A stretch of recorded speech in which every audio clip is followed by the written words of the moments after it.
শুভ সকাল আমার প্রিয় পরিবার। আশা করি তোমরা সবাই ভালো আছো, সুস্থ আছো, আমরাও ভালো আছি। তো চলো আর একটা নতুন ব্লগ। এইমাত্র ছাদ থেকে নেমে এলাম, এখন বাজে হচ্ছে 8:44, স্কুল আছে। তো এই যে শাকটা কালকে এনেছিলাম, এটা আজকে রান্না করব।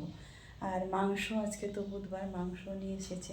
তো চলো এখন শাকটা ছাড়িয়ে নিই, স্কুল আছে আবার দুজনেরই। তো ওই 1 ঘন্টার মধ্যে ভাত টাত রান্না হয়ে যাবে, ভাত তরকারি সব কমপ্লিট হয়ে যাবে, খেয়ে দিয়ে ওরা শুধু স্কুলে যাবে। তো চলো।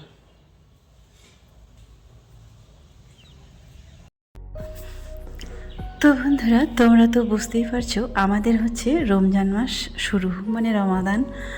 তো কালকে থেকে আজকে সারাদিনে টুকটাক করে যত কাজ ছিল মোটামুটি কমপ্লিট করলাম।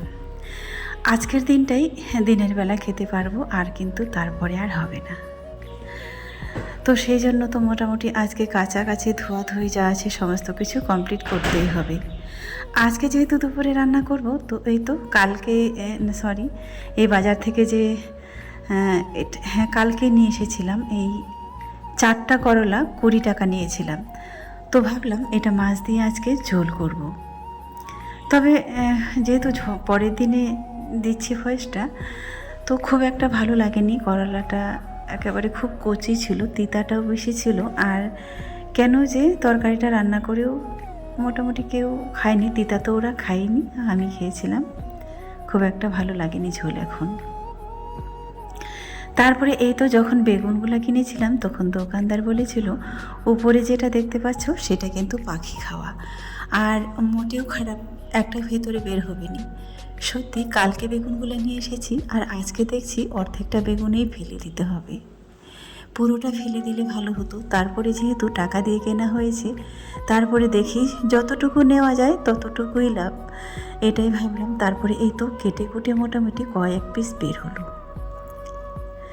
আর এদিকে রান্নাটাও বসিয়ে দিয়েছি। এরই মধ্যে চলে আসলো জল। আর জলটা তো সব সময় আসে না, আমি আগেও বলেছি, টাইমে আসে, টাইমেই ধরতে হয়। আর যদি খোলা রাখি তাহলে তো ওই তো বিশাল বড় ঘটনা ঘটে যায়। 2বার এরকম অ্যাক্সিডেন্ট হলো, গোটা ঘর বন্যা বয়ে গেল। হয়তো কোনো সময় ঘরে থাকবো না, কিংবা ছাদে গিয়েছি, কিংবা ঘুমের মধ্যে আছি, এরকম ঘটনা ঘটে যায়। তার জন্য বন্ধ করে রেখে দিয়েছি। আর রান্না করতে করতে একটু খুলে দেখলাম যে না, জলটা দিচ্ছে এখন, তাই ধরে নিলাম। এই কটা দিনে সবার শরীর খারাপ, কেউ মোটামুটি খায় না, তাই ভাবলাম ছোট্ট হাঁড়িটায় রান্না করি। ছোটোটায় আজকে বসালাম, অল্প করেই তো খাবে, তাহলে অত রান্না করে কি করব। 1 বাটি মতো চাল দিয়েছি। আর এই তো এই সময়টা আমাদেরও নর্থ বেঙ্গলে কত রকমের শাক পাওয়া যায়। লাল শাকটা ঝোল খাওয়ার জন্য ভাতটাও লাল হয়ে যায়। আগের দিনে শুনতাম এই লাল শাক খেলে নাকি রক্ত বাড়ে, জানি না তো সবাই এটা মানে কি না, তবে আমরা এই বলে বলে খেতাম আর কি, আনন্দের চোটে। লাল শাক তো এখানে চোখে দেখি না, এই শাকটাই পাওয়া যায়, এটাকে বলে তারা খসলা শাক। তবে হ্যাঁ, এবার কেউ আবার বলো না যে আমাদের দিকে যে ডাঁটা শাকটা হয় ছোট ছোট, সেটা কিন্তু না, এটা কিন্তু অন্য, এই জাতটা কিন্তু আলাদা। এই যে খসলা শাকটা, এটার কিন্তু ডাঁটাগুলো খাওয়া যায় না আবার। আর আমাদের যে ডাঁটা শাকে, ওইটা আবার ডাঁটাটাও মোটে কেউ মাছ দিয়ে ঝোল করে খেলেও খাওয়া যায়, আলু দিয়েও ঝোল খাওয়া যায়। এটার কিন্তু ডাঁটা খাওয়া যায় না, ভেতরে ফাঁপা, কিছুই নেই। খুব টক খেতে ইচ্ছে করছিল, যে ঝোল শাকের টক দিয়ে, আমচুর দিয়ে, কিংবা তেঁতুল দিয়ে। তাই ভাবছি দেখা যাক, চলো আজকে এটাই টক দিয়ে করব, কেমন হয় খেতে লাগে সেটাই। তার জন্য কচি কচি করে ছোট ছোট করে কেটে নিলাম। এই সময়টায় খুব মিস করি ওই আমাদের পাট শাকে 3-4 রকমের পাওয়া যায়। তবে ভাবছি ওই পাট শাকটাও কয়েকটা আমার ওই ব্যালকনিটাতে লাগাবো, যে 1 মুঠো তো বের হবে, সেটাই ভাবছি এবারে গেলে পরে নিয়ে আসবো।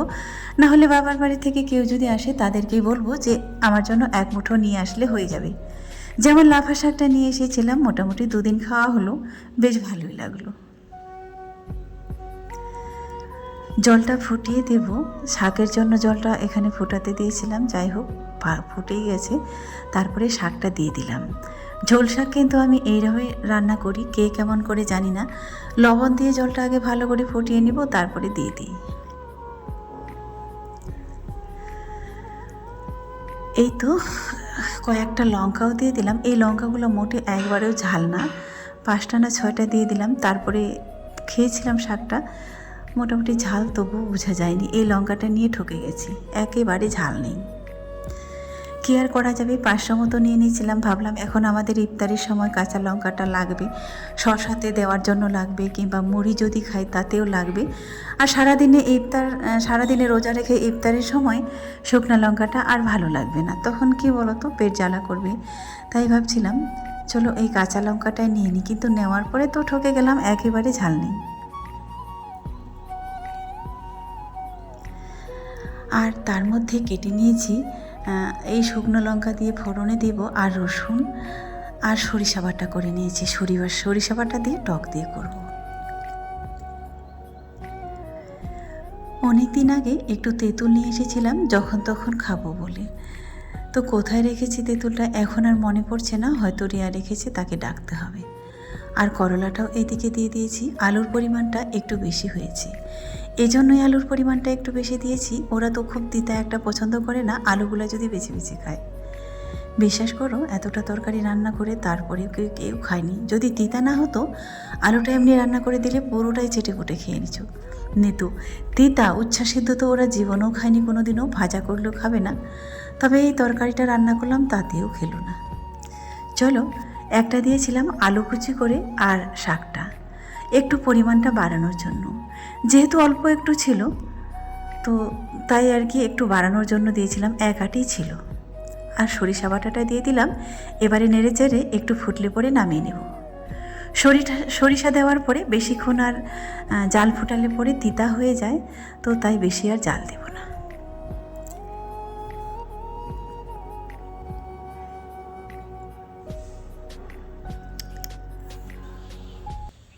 তো বন্ধুরা, এখন বাজে হচ্ছে 3:30। সেই যে রান্না বান্না তোমাদের দেখিয়েছি, তারপরে আর কিন্তু ক্যামেরায় আসেনি। তো রান্না তো করেছিলাম, রান্নাটা দেখিয়েছিলাম, তারপরে কিন্তু দেখানো হয়নি, কারণ এই স্কুল টাইমটা হচ্ছে এত তাড়াহুড়া থাকে যে গুছিয়ে ঠিক মতো ওই সময়টায় কেউ যদি ক্যামেরা না করে দেয় তাহলে কিন্তু পারি না।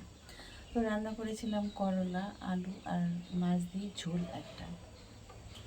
এই সময় কিন্তু করলাটা শিঙি মাছ দিয়ে আমরা ঝোল খাই, খেতেও ভালো লাগে। আর একটা করেছিলাম শাক, দেখেছিলে, সরিষা বাটা দিয়ে, ওইটা। আর কিছুই না, বেগুন ভাজা, অর্ধেকটা বেগুন দিয়ে ছিল সেটা করেছিলাম।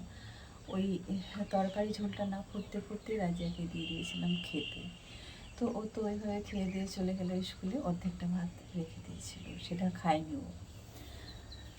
তারপরে হচ্ছে রিয়া তো সকাল সকাল ওই যে বাসি রুটিগুলো ছিল সেগুলো খেয়েছিল, তো দেরিতে খাবে বলেছিল। আর ওইভাবে ওকে বিদায় করে দিয়ে আমিও তখন খাইনি, অনেকক্ষণ পরে যা কাজ ছিল বাকি সেগুলো গুছিয়ে একটু পরে খেয়েছিলাম। তারপরে কি বলতো, খেয়ে দিয়ে বেশ কিছুক্ষণ পরে অনেক আরও কাছাকাছি ছিল, সেগুলো কাছাকাছি করে ওর যেটা রেখে দিয়েছিল একটু ওই পাটাতে সমস্ত কিছু কাছাকাছি করে এই 2টার দিকে। তারপরে এই একটু আগে হচ্ছে ভাত খেলাম। ভাত খেয়ে কেমন একটু শরীরটা একটু মানে গোলাচ্ছিল, তো শুয়েছিলাম বলে ঘুমও আসেনি। এখন তো আবার একজন আসবে, তো এই যে এখন একটু উঠে বসলাম, ভাবছি চলো একটু ভিডিও করি। আসলে প্রত্যেকটা দিন ঠিক এরকমই কাটে, প্রতিদিন যতই মনে করি না কেন গুছিয়ে একটা ব্লগ দিব, কিন্তু দেওয়া হয়নি। ওই যে স্কুল টাইমটা তাড়াহুড়া করে, তারাও স্কুলে বেরিয়ে যাবে, রিয়ারও পরীক্ষা চলছে, এ নিয়ে খুব সমস্যা হয়ে যায়। তো বন্ধুরা, এখন বাজে হচ্ছে 5:30, আর এই তো একটু আগে হচ্ছে রাজিয়া এলো স্কুল থেকে, আর এসেই হচ্ছে খেলো। আমি যাচ্ছি, এই তো বেরোচ্ছি একটু বাইরে, দরকার আছে। আর আজকে দেখি কিছু যদি ফলমূল পাই তাহলে নিয়ে আসবো, আর একটু দরকারও আছে বাইরে, সেটার জন্য যাচ্ছি। রিয়া যাবে একটু পরে, এই 7:30টার দিকে পড়তে, তার আগে আমাকে বাড়িতে আসতে হবে, একটু কেনাকাটার দরকার আছে। তো রাজিয়াকে বললাম, ও তো এইমাত্র স্কুল থেকে এলো, তারপরে বলছে আমি একটু রেস্ট নিই, তারপরে যাচ্ছি। তো ওর খাওয়া হয়ে গেল, এই যে এখন রেডি হচ্ছে, বের হবো। তো চলো,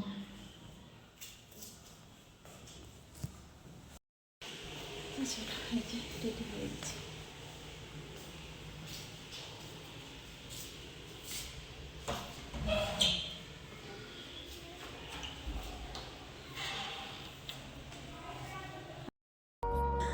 চলো এবারে পরে বেরিয়ে গেছিলাম, মোটামুটি টুকটাক এইখানে কিছু ছিল, তো সেটা নেওয়ার পরে চলো ভাবছি একটু বড় বাজারে যাব।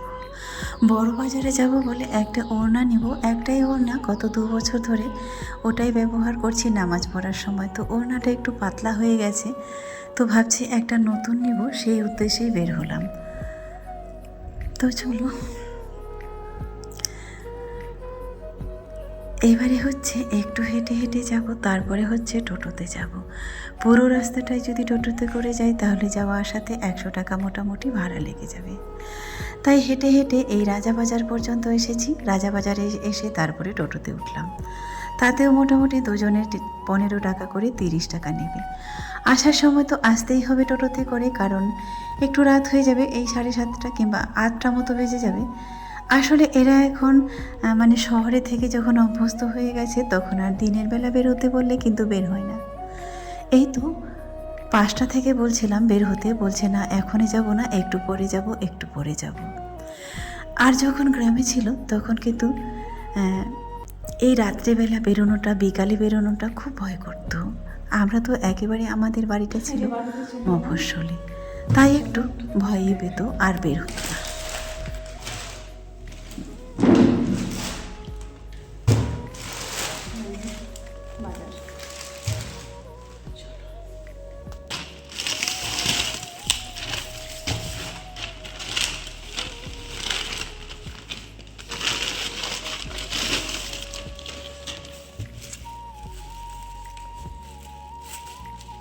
গরম দেখে ভাই,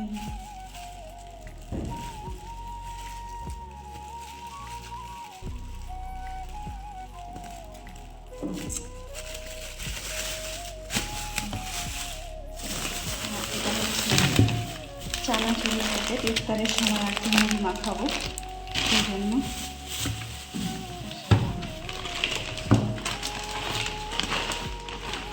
লঙ্কা ছিল না, শুকনো লঙ্কা,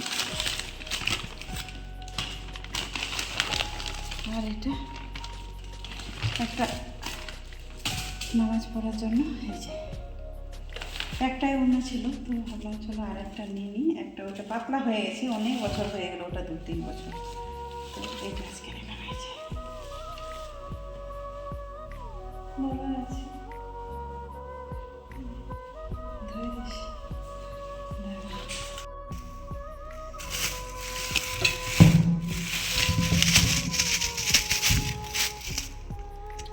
ফলের দাম অলরেডি শুরু হয়ে গেছে, তাই অতবার কিছু নিতে পারলাম না, বাস এটাই। কেন ইফতারের সময় একটা হলেও ফল থাকে, আর খেজুর তো আগে আছে ছিল।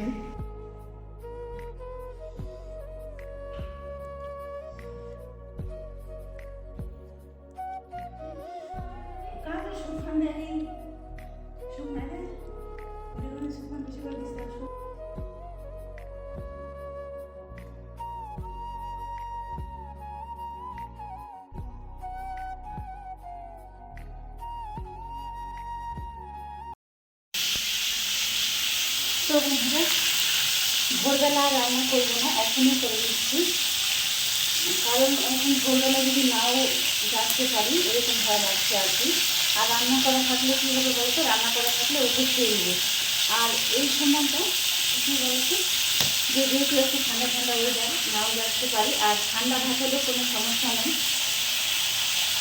অত ঠান্ডা লাগবেও না, ঠান্ডা হলেও কোনো প্রবলেম নেই, ঠান্ডাগুলো খেয়ে নিতে পারবো, তো সেজন্য রান্না করে রাখছি। চলো আজকের মতো সমস্ত কাজ গুছিয়ে টুছিয়ে নিয়ে নিলাম, আর একটু ফল এনেছিলাম সেটাও তোমাদেরকে দেখালাম, তারপরে চলে এসেছি এই তো রান্না করতে।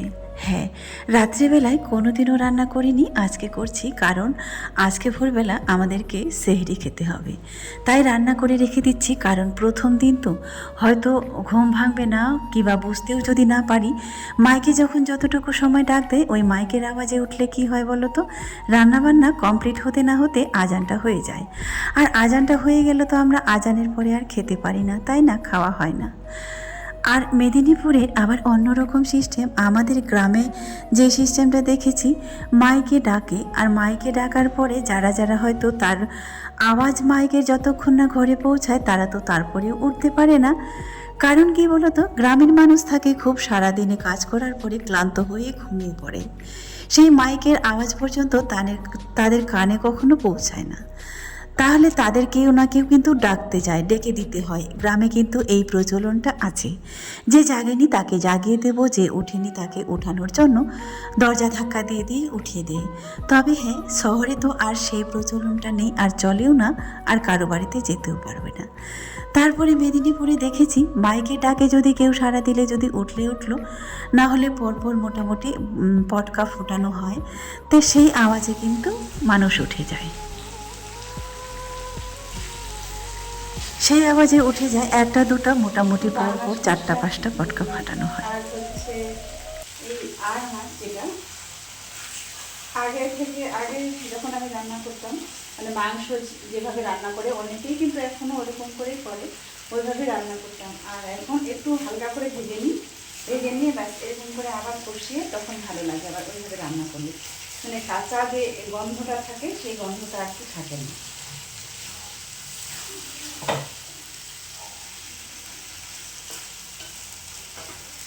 এটা আসলে কিন্তু ওই যে আমাদের সেহরিতে খাওয়া, ভোরবেলায় খাওয়া। আর এটা আমি এখনই রান্না করে রাখলাম, ওই তো একটু আগে তোমাদেরকে বললাম। এবার রাতের বেলা যদি উঠতে পারি তাহলে সমস্যা হয়ে যাবে। সমস্যার কোনো কিছু না, আবার একটু কিছু খেয়ে হয়তো শুয়ে গেলাম, এটাই। আর এই রান্নাটা করে নিলে বাস একটু যদি জাগতে দেরি হয়, আর মাইকের আওয়াজটা আমরা এখান থেকে শুনতে পাবো না, এই জন্যই শুনতে পাবো না। ফ্ল্যাটে তো সব কিছু লাগানো থাকে, জানালা দরজা একদম আওয়াজটা কোন দিক দিয়ে আসবে সেটাই বুঝতে পারবো না। তো সেই জন্যই হচ্ছে এই কষ্টটা আর কি করা। ঝোলটা দিয়ে দিই।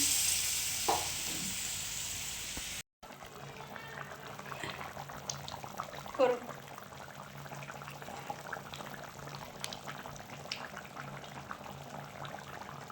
চলো, হয়ে গেছে।